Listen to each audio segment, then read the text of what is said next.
Angry protesters attack a Turkish satellite TV truck as its driver attempts to flee Istanbul's Taksim Square. The protesters said they were angry at the excessive use of police force and the policies of the Turkish Prime Minister. So why then this rage against the Turkish media? The media failed, of course. Until 2 years ago, Banu Güven was an anchorwoman for the Turkish news network NTV, until she says her company buckled under government pressure and fired her. In the last few years, a succession of journalists seen to be critical of the government have been similarly fired from mainstream media outlets.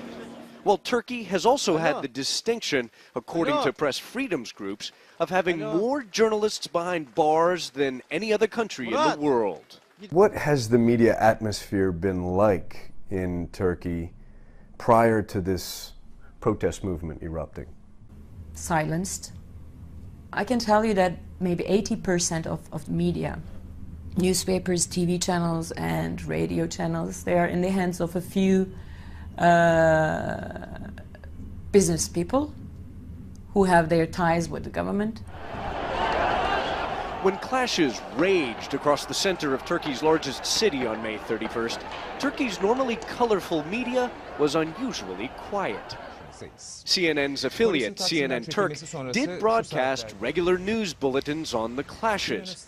The network, which operates under license from CNN's parent company, Time Warner, is editorially independent of CNN.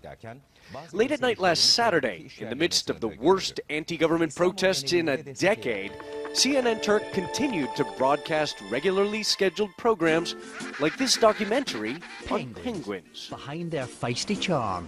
The penguins have become a national joke in Turkey, mocked by a recent guest on CNN Turk. There's no doubt that the government does have a huge say over how the media runs its own affairs, and they do put pressure on media in times like this. But I think it's backfiring in the sense that people are relying on Twitter and social media networks.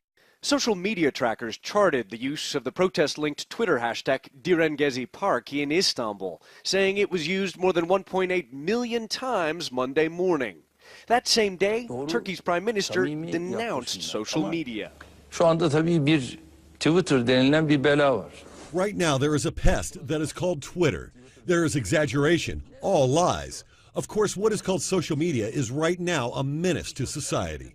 This week, the editor-in-chief of NTV apologized after several workers walked off the job in protest. The search for balance in an unbalanced atmosphere has affected the entire media as well as us, he said. Our viewers felt betrayed, and it is not possible to find them unjustified on this subject. CNN Turk, NTV, and other Turkish media companies have clearly made an effort to provide more comprehensive coverage of the protests in recent days. But the debate over the media's role in Turkey's increasingly polarized society is still far from over. Ivan Watson, CNN, Istanbul.